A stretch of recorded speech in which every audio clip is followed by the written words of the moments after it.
আল্লাহর হাবিব মুহাম্মদুর রাসূলুল্লাহ সাল্লাল্লাহু আলাইহি ওয়াসাল্লামকে উদ্দেশ্য করে আল্লাহ পাক রব্বুল আলামিন বলেন, ওয়ালান তারদু আনকাল ইয়াহুদু ওয়ালান নাসারা হাত্তা তাত্তাবিআ মিল্লাতাহুম, যে ইহুদি এবং খ্রিস্টানরা আপনার উপর কখনো সন্তুষ্ট হবে না যতক্ষণ পর্যন্ত না আপনি তাদের ধর্মের অনুসরণ করেন। তাই আজ একের পর এক মুসলমানদের উপর জুলুম অত্যাচার চলছে,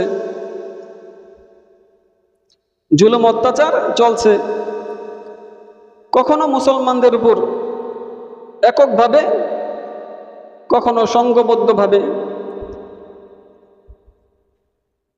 মুসলমানদের উপর একের পর এক আক্রমণ হয়ে যাচ্ছে।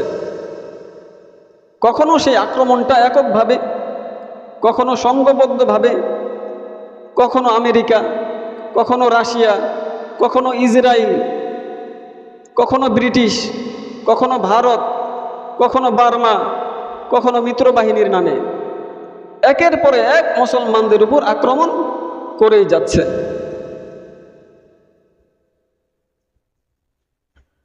বুঝে থাকলে বলেন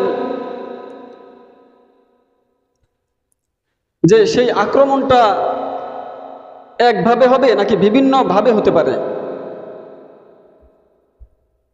মুসলমানদের উপর যে আক্রমণটা করবে সেই আক্রমণটা বিভিন্নভাবে হতে পারে।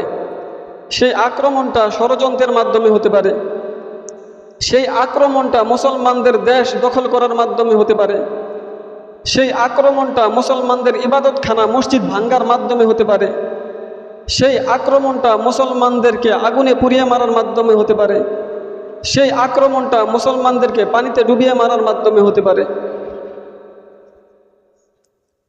যেমন বর্তমান দেখতেছি ভারত